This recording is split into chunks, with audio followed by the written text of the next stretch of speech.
నమస్కారం NSR news కి స్వాగతం.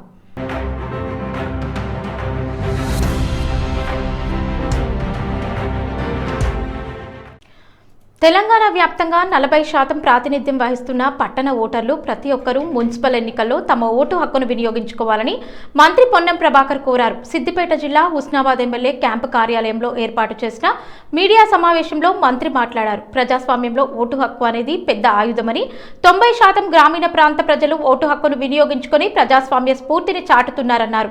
అర్బన్ ప్రాంతాల్లో ఓటింగ్ పర్సెంటేజ్ 50% కంటే తక్కువై గెలిచిన ప్రజాప్రతినిధులకు ఆ ప్రాంత అభివృద్ధిపై అవగాహన లేక అభివృద్ధి కుంటుపడుతుందన్నారు.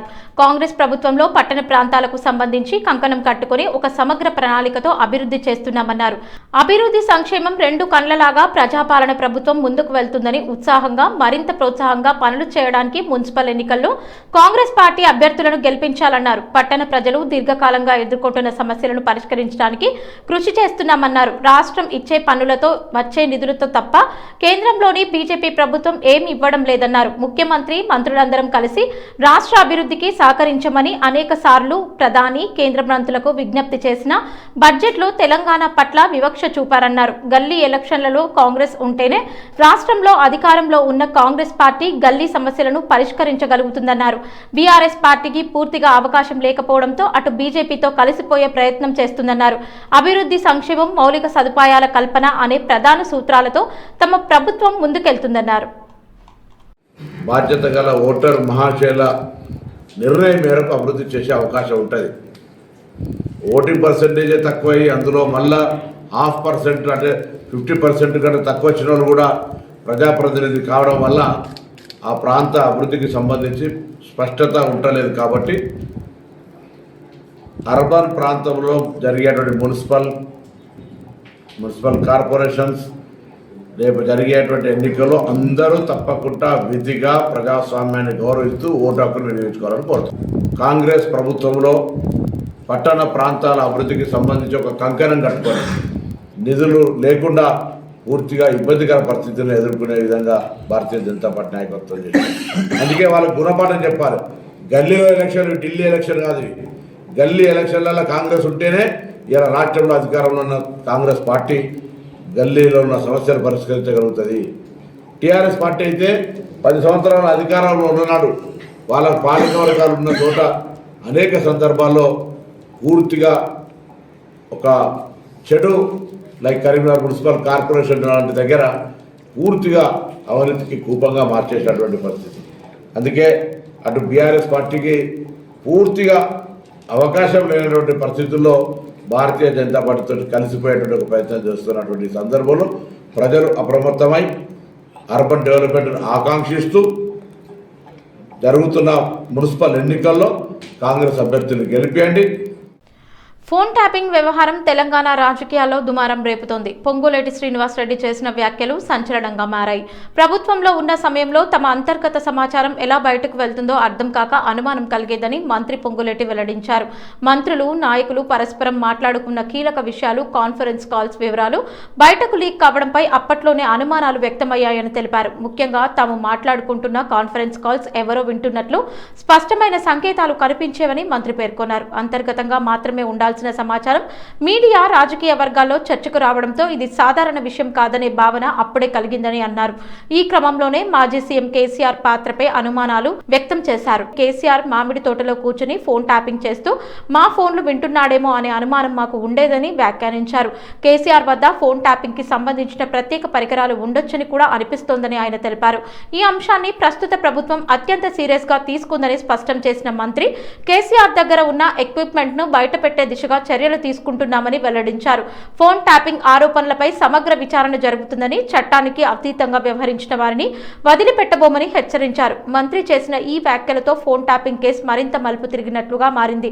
రానున్న రోజుల్లో ఈ వ్యవహారంలో ఎవరి పేర్లు బయటకు వస్తాయన్నది రాజకీయ వర్గాల్లో ఆసక్తికరంగా మారింది. ఈ ఆరోపణలపై కేసీఆర్ లేదా బీఆర్ఎస్ పార్టీ నుంచి ఎలాంటి స్పందన వస్తుందో చూడాలి. ఆ ఫోన్ ట్యాపింగ్ సంబంధించిన ఎక్విప్మెంట్ లో ఇంకా వీరి దగ్గర ఉన్నట్లు నాకు అనిపిస్తుంది.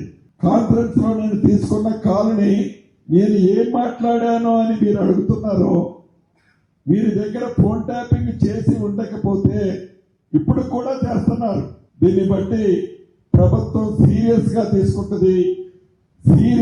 తీసుకుంటది.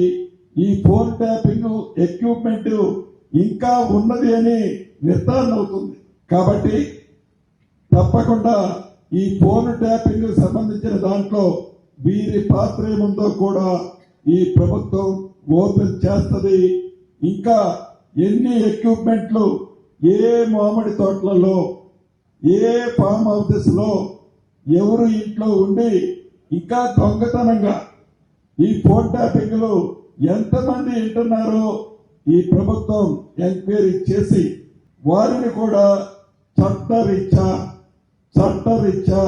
తగు చర్యలు వారి మీద కూడా తీసుకోవడం జరుగుతుంది. వేములవాడ రాజన్న మహాశివరాత్రి జాతరకు హాజరు కావాలని తెలంగాణ ముఖ్యమంత్రి రేవంత్ రెడ్డిని మంత్రి కొండా సురేఖ ఆహ్వానించారు. ఈ సందర్భంగా దేవాదాయ శాఖ కమిషనర్ హరీష్, ఆలయ ఈవో అర్చకులతో కలిసి ఆమె సీఎం రేవంత్ రెడ్డిని మర్యాదపూర్వకంగా కలిసి జాతర ఆహ్వాన పత్రికను అందజేశారు. మహాశివరాత్రి సందర్భంగా వేములవాడ రాజన్న ఆలయంలో నిర్వహించనున్న జాతర ఏర్పాట్లపై ముఖ్యమంత్రి సంబంధిత అధికారులతో సమీక్షించారు. రాష్ట్రంలోని వివిధ ప్రాంతాల నుంచి పెద్ద సంఖ్యలో భక్తులు తరలిరానున్న నేపథ్యంలో వారికి ఎలాంటి అసౌకర్యాలు కలగకుండా అన్ని ఏర్పాట్లు పగడ్బందీగా చేపట్టాలని అధికారులను సీఎం ఆదేశించారు. ప్రత్యేకంగా భక్తుల రాకపోకలు, తాగునీరు, పారిశుద్ధ్యం, వైద్య సేవలు, భద్రతా ఏర్పాట్లపై పూర్తి స్థాయిలో దృష్టి సారించాలని సూచించారు. అలాగే ట్రాఫిక్ నిర్వహణ, క్యూ లైన్ వ్యవస్థ, విద్యుత్ సరఫరా నిరంతరంగా ఉండేలా ముందస్తు చర్యలు తీసుకోవాలని తెలిపారు. భక్తులకు సౌకర్యవంతమైన దర్శనం కల్పించడమే ప్రభుత్వ లక్ష్యమని సీఎం స్పష్టం చేశారు. మహాశివరాత్రి జాతరను విజయవంతంగా నిర్వహించేందుకు అన్ని శాఖల సమన్వయంతో పనిచేయాలని అధికారులను ఆయన దిశానిర్దేశం చేశారు. పురపాలక ఎన్నికలకు సర్వం సిద్ధమైంది. జిల్లాలోని పరకాల పురపాలక సంఘంలోని 22 వార్డులకు బుధవారం పోలింగ్ నిర్వహణకు అన్ని ఏర్పాట్లను సిద్ధం చేసినట్లు హన్మకొండ జిల్లా ఎన్నికల అధికారి కలెక్టర్ స్నేహ శబరీష్ తెలిపారు. మంగళవారం పరకాలలోని గణపతి ఇంజనీరింగ్ కళాశాలలో ఎన్నికల సిబ్బందికి పోలింగ్ మెటీరియల్ పంపిణీ కోసం డిస్ట్రిబ్యూషన్, రిసెప్షన్, కౌంటింగ్ కేంద్రాలను జిల్లా ఎన్నికల అధికారి కలెక్టర్ పరిశీలించారు. డిస్ట్రిబ్యూషన్ కేంద్రం వద్ద పోలింగ్ మెటీరియల్ తీసుకుని సరిచూసుకుంటున్న ఎన్నికల సిబ్బందితో కలెక్టర్ మాట్లాడారు. డిస్ట్రిబ్యూషన్ కేంద్రానికి ఎంతమంది పీఓలు, ఏపీఓలు, ఓపీఓలు, మైక్రో అబ్జర్వర్లు హాజరు వివరాలను కలెక్టర్ అడిగి తెలుసుకున్నారు. స్ట్రాంగ్ రూమ్ ను పరిశీలించారు. కౌంటింగ్ కేంద్రంలో ఓట్ల లెక్కింపునకు చేసిన ఏర్పాట్లను పరిశీలించారు. కౌంటింగ్ కి సంబంధించిన ఏర్పాట్లను గురించి జిల్లా అదనపు collector N Ravi, Parkal RDO doctor Kannam Narayana, Parkal municipal commissioner అంజయ్యలను కలెక్టర్ అడిగి తెలుసుకున్నారు. కౌంటింగ్ కేంద్రం వద్ద ప్రొజెక్టర్ స్క్రీన్ పెట్టాలని అధికారులకు కలెక్టర్ సూచించారు. ఈ సందర్భంగా జిల్లా ఎన్నికల అధికారి కలెక్టర్ స్నేహ శబరీష్ మాట్లాడుతూ పర్కాల మున్సిపాలిటీలో 22 వార్డు స్థానాలకు 44 పోలింగ్ కేంద్రాలలో ప్రశాంతంగా పోలింగ్ నిర్వహణకు అన్ని ఏర్పాట్లను సిద్ధం చేసినట్లు వెల్లడించారు. కౌంటింగ్ నిర్వహణకు పటిష్ట ఏర్పాట్లు చేసినట్లు తెలిపారు. పోలింగ్ సామాగ్రితో డిస్ట్రిబ్యూషన్ కేంద్రం నుండి పర్కాల మున్సిపాలిటీ పరిధిలోని పోలింగ్ కేంద్రాలకు పోలింగ్ సిబ్బంది బస్సులలో బయలుదేరి వెళ్లారు. ఈ సందర్భంగా పర్కాల తహసీల్దార్ విజయలక్ష్మి, ఎంపీడీఓ రవీందర్, టీపీఓ సుష్మా, ఇతర అధికారులు పాల్గొన్నారు. పవిత్ర క్షేత్రంగా పేరొందిన శ్రీశైలం ఆలయం వద్ద భక్తులకు నరకయాతన తప్పడం లేదు. దూర ప్రాంతాల నుంచి శ్రద్ధా భక్తులతో వచ్చిన భక్తులు, శివనామస్మరణతో వచ్చిన శివస్వాములు కనీస సౌకర్యాలు లేక తీవ్ర ఇబ్బందులు ఎదుర్కొంటున్నారు. తాగునీరు లేదు, మరుగుదొడ్లు లేవు, విశ్రాంతికి సరైన ప్రదేశమే కనిపించదు. క్యూ లైన్లలో గంటల తరబడి నిలబడాల్సి వస్తోందని భక్తులు ఆవేదన వ్యక్తం చేస్తున్నారు. ప్రత్యేకంగా దివ్యాంగులు, వృద్ధులు, చిన్నపిల్లలతో వచ్చిన కుటుంబాలు ఎన్నో ఇబ్బందులు పడుతున్నాయి. కనీసం వీరిని అయినా ప్రత్యేకంగా చూసుకోవాలని దేవస్థానం అధికారులను వేడుకుంటున్నారు. ఎవరూ పట్టించుకోవడం లేదని రోధిస్తున్నారు. ఇది దేవాలయమా, శిక్షా కేంద్రమా అంటూ భక్తులు మండిపడుతున్నారు. భక్తుల సంఖ్య పెరిగినా అనుగుణంగా ఏర్పాట్లు చేయడంలో దేవస్థానం పూర్తిగా విఫలమైందని విమర్శలు వెల్లువెత్తుతున్నాయి. భక్తులకు కనీస సౌకర్యాలు కూడా కల్పించలేని పరిస్థితి ఉంటే ఈ వ్యవస్థ సిగ్గుపడాలి అంటూ తీవ్ర స్థాయిలో అసంతృప్తి వ్యక్తం చేస్తున్నారు. ఇప్పటికైనా సంబంధిత అధికారులు స్పందించి తక్షణమే చర్యలు తీసుకోవాలని, లేదంటే భక్తుల ఆగ్రహం మరింత పెరిగే అవకాశం ఉందని స్థానికులు హెచ్చరిస్తున్నారు. చాలా వరస్ట్ ఎప్పుడు 12 సంవత్సరాలు నీళ్లు లేవు, పాలు లేవు, ఉప్మా లేదు, ఏమేమి లేవు, సౌకర్యాలే లేవు. అసలు ఎప్పుడు ఇంత ఇబ్బంది కాలేదు. 3 గంటలు 4 గంటలు అవుతున్నాయి. ఒక్కడోసారి రాత్రి 12 గంటల నుంచి ఇంతవరకు స్వామి నీళ్లు అవి ఇస్తున్నారు. ఇట్లాంటి పాలక మండలికి ఈ ప్రభుత్వము వాళ్ళ మీద కఠిన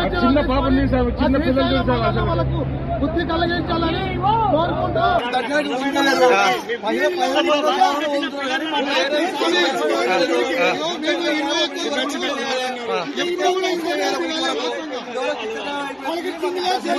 3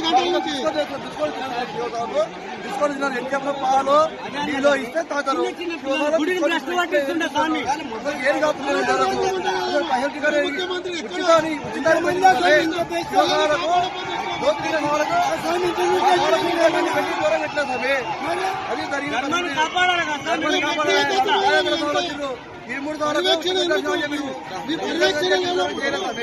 మీ పర్యవేక్షణ లేనప్పుడు మీ పాలక మండలి ఎందుకు ఏం చేస్తున్నారు? మీ పాలక మండలి ఎందుకోసం ఉంటుంది? వచ్చే భక్తులకు ఎవరికి ఇబ్బంది కలగకుండా పాలక మండలి, ఆ పాలక మండలికి చేతగాలప్పుడు ప్రభుత్వం ఆధీనం తీసుకున్నాం. మనం ఏంది స్వామి భక్తులు ఎందుకోసం వస్తారు? ఇంత ఇబ్బంది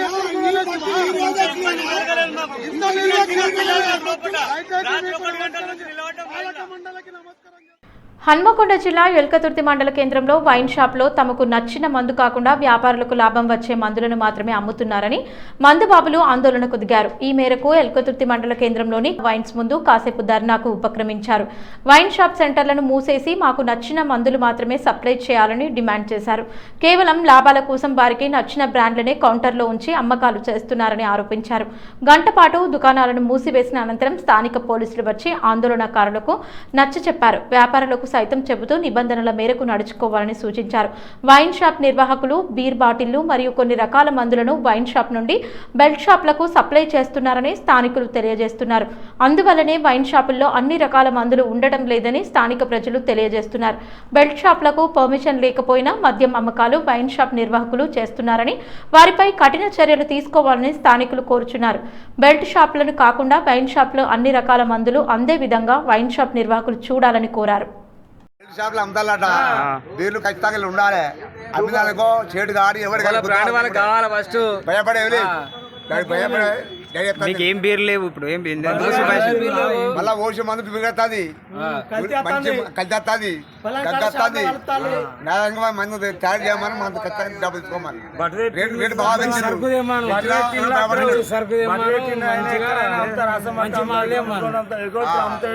ఎవడైనా ఇక్కడ అమ్ముతాడు. వీడు బరాబర్ బెల్ షాప్ లో దొరుకుతాయా? బెల్ షాప్ కాపేస్తున్నారు. బెడ్ షాప్ అమ్ముతారు ఎక్కువ. ఇప్పుడు ఫుడ్ సెక్షన్ పెట్టిండు. ఈయన నాదే అనుకుంటాడు. ఇది కాదు మాకు తెచ్చేది కాకపోతే ఇంకోడు ఎవడైనా అవి బట్టలు పైసలు మంచిగా బీర్లు బరాబర్ అన్ని సర్వ్ చేస్తే ఎవరు డిస్టర్బ్ చేస్తారు. మేము పైసలు ఇస్తాం. పుణ్యానికి ఎవరు తీసుకుంటాడు? పుణ్యానికి ఎవరు పైసలు కడతాడు? అంత పోతాయి. ఎవరికి కీసరగుట్ట శ్రీ రామలింగేశ్వర స్వామివారి ఆలయంలో మహాశివరాత్రి పర్వదినాన్ని పురస్కరించుకుని నిర్వహించనున్న కీసరగుట్ట 2026 మహాశివరాత్రి బ్రహ్మోత్సవాలకు హాజరు కావాల్సిందిగా తెలంగాణ ముఖ్యమంత్రి ఏ రేవంత్ రెడ్డిని అధికారికంగా ఆహ్వానించారు.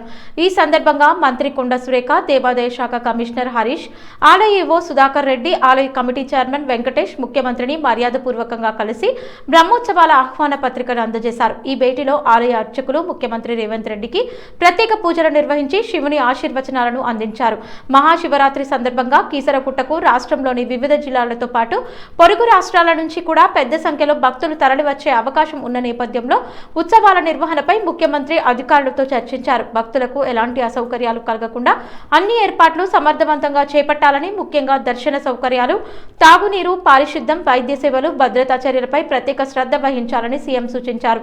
అలాగే ట్రాఫిక్ నియంత్రణ, క్యూ లైన్ వ్యవస్థ, విద్యుత్ సరఫరా నిరంతరంగా ఉండేలా ముందస్తు చర్యలు తీసుకోవాలని ఆదేశించారు. కీసరగుట్ట మహాశివరాత్రి బ్రహ్మోత్సవాలను భక్తి శ్రద్ధలతో శాంతియుతంగా వైభవోపేతంగా నిర్వహించేందుకు అన్ని శాఖల సమన్వయంతో పనిచేయాలని ముఖ్యమంత్రి స్పష్టం చేశారు. నగరంలోని గాజుల రామారం పరిధిలోని మెట్ఖాన్గూడ ప్రాంతంలో ఉదయం 10 గంటల ప్రాంతంలో ఒక్కసారిగా భారీ శబ్దంతో భూమి కంపించినట్లు స్థానికులు చెబుతున్నారు. ఈ అనూహ్య ఘటనతో ఆ ప్రాంతంలో క్షణాల్లో భయాందోళన వాతావరణం నెలకొంది. భూమి కంపించినట్లు అనిపించడంతో పాటు గట్టిగా శబ్దం వినిపించడంతో పలు గేటెడ్ కమ్యూనిటీలు, అపార్ట్మెంట్లలో నివసిస్తున్న ప్రజలు భయంతో బయటకు పరుగులు తీశారు. కొందరు ఇళ్లలోని ఫ్యాన్లు, తలుపులు ఊగినట్లు కూడా పేర్కొంటున్నారు. హైదరాబాద్ మెట్ఖాన్గూడలో జరిగిన ఈ ఘటన భూకంప ప్రభావమా లేదా సమీప ప్రాంతంలో జరిగిన ఏదైనా పేలుడు పదార్థాల ప్రభావమా అనే అంశంపై స్థానికుల్లో తీవ్ర ఆందోళన నెలకొంది. ముఖ్యంగా చిన్నపిల్లలు, వృద్ధులు తీవ్ర భయానికి గురయ్యారు. సమాచారం అందుకున్న వెంటనే సంబంధిత అధికారులు అప్రమత్తమయ్యారు. పోలీసులు, ఇతర విభాగాలు సంఘటనా స్థలానికి చేరుకుని పరిస్థితిని పరిశీలిస్తున్నారు. భూ ప్రకంపనలపై అధికారిక సమాచారం కోసం భూకంప విభాగం నివేదిక కోసం ఎదురుచూస్తున్నారు. ఇప్పటి వరకు ఎలాంటి ప్రాణ నష్టం లేదా ఆస్తి నష్టం జరగలేదని అధికారులు స్పష్టం చేశారు. అయితే ఘటనకు గల అసలు కారణాలపై స్పష్టత రావాల్సి ఉందని తెలిపారు. ఈ ఘటనతో గాజుల రామారం, మెట్ఖాన్గూడ ప్రాంతాల్లో కొంతసేపు ఉద్రిక్త వాతావరణం నెలకొనగా అధికారిక ప్రకటన కోసం స్థానికులు ఉత్కంఠతో ఎదురుచూస్తున్నారు. ఖానాపురం మేజర్ గ్రామ పంచాయతీ పరిధిలోని రామాలయం వీధిలో ఉన్న ఖాళీ స్థలాన్ని శుక్రవారం 20/2/2020 నాడు నిర్వహించనున్న అంగడి కార్యక్రమానికి సిద్ధం చేశారు. ఈ సందర్భంగా ఆ స్థలంలో పేరుకుపోయిన చెత్తాచెదారాన్ని గ్రామ పంచాయతీ ఆధ్వర్యంలో విస్తృతంగా శుభ్రం చేశారు. స్థానిక మేజర్ గ్రామ పంచాయతీ సర్పంచ్ దాసరి రమేష్ గ్రామస్తులతో కలిసి స్వయంగా కార్యక్రమాన్ని పర్యవేక్షిస్తూ దగ్గరుండి శుభ్రత పనులు నిర్వహించారు. అంగడి విజయవంతంగా నిర్వహించేందుకు శుభ్రమైన వాతావరణం ఎంతో అవసరమని పేర్కొన్నారు. ఈ అంగడి ద్వారా గ్రామ పంచాయతీకి ఆర్థికంగా వనరులు సమకూరుతాయని, ఆ నిధులను గ్రామ అభివృద్ధి పనుల కోసం వినియోగిస్తామని సర్పంచ్ తెలిపారు. అలాగే అంగడి కార్యక్రమాన్ని విజయవంతం చేయడానికి గ్రామస్తులందరూ ఐక్యంగా సహకరించాలని ఆయన కోరారు.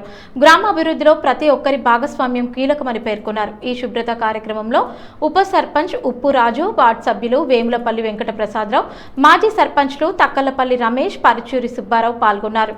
అలాగే గ్రామస్తులు మచ్చిక అశోక్, పరుచూరి నరేంద్ర, నెల్లూరి సాంబశివరావు, మోహినుద్దీన్, మలికంటి సత్యం తదితరులు ఉత్సాహంగా పాల్గొని శ్రమదానం చేశారు. గ్రామస్తుల సమిష్టి కృషితో అంగడికి అవసరమైన ఏర్పాట్లు వేగంగా జరుగుతున్నాయని, గ్రామాభివృద్ధికి ఈ కార్యక్రమం దోహదపడుతుందని గ్రామ పెద్దలు అభిప్రాయపడ్డారు.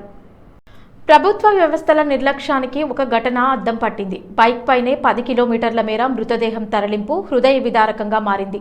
బాపట్ల జిల్లాలో చోటు చేసుకున్న ఈ ఘటన స్థానికులను కలచివేసింది. కర్లపాలెం మండలం చింతాయపాలెం గ్రామానికి చెందిన నాగేశ్వరరావు గుండెపోటుతో ఒక్కసారిగా కుప్పకూలారు. పరిస్థితి విషమించడంతో బంధువులు ఆయనను హుటాహుటిన బాపట్ల ఏరియా ఆసుపత్రికి తీసుకువచ్చారు. అయితే చికిత్స పొందుతున్న సమయంలోనే నాగేశ్వరరావు మృతి చెందినట్లు వైద్యులు ధృవీకరించారు. మృతదేహాన్ని స్వస్థలమైన చింతాయపాలెం గ్రామానికి తరలించేందుకు బంధువులు ప్రభుత్వ అంబులెన్స్ కోసం ఎదురు చూశారు. కానీ ఎంత ప్రయత్నించినా అంబులెన్స్లు అందుబాటులోకి రాలేదు. ఆసుపత్రి పరిసరాల్లో ప్రైవేట్ వాహనాల కోసం ప్రయత్నించగా ఆటో డ్రైవర్లు 2000 అద్దె డిమాండ్ చేయడంతో అంత డబ్బు సమకూర్చుకోలేని పరిస్థితి ఏర్పడింది. దాంతో వేరే మార్గం లేక బైక్ పైనే మృతదేహాన్ని తరలించాల్సిన దుస్థితి బంధువులకు ఎదురైంది. సుమారు 10 కిలోమీటర్ల దూరం బైక్ పైనే మృతదేహాన్ని తీసుకెళ్లిన దృశ్యాలు అక్కడి వారిని కలిచివేశాయి. ప్రభుత్వ ఆసుపత్రిలోనే ఈ పరిస్థితి రావడంపై ప్రజలు తీవ్ర ఆగ్రహం వ్యక్తం చేస్తున్నారు. అత్యవసర సమయంలో అందుబాటులో ఉండాల్సిన ప్రభుత్వ అంబులెన్స్లు సేవలు ఎక్కడ, పేద కుటుంబాలకు అండగా ఉండాల్సిన వ్యవస్థలు ఎందుకు విఫలమవుతున్నాయి అనే ప్రశ్నలు వినిపిస్తున్నాయి. ఈ ఘటనపై అధికారులు స్పందించి బాధ్యులపై చర్యలు తీసుకోవాలని, ఇకపై ఇలాంటి ఘటనలు పునరావృతం కాకుండా చర్యలు చేపట్టాలని స్థానికులు డిమాండ్ చేస్తున్నారు. ఈ వార్తలు ఇంతటితో సమాప్తం. నమస్కారం.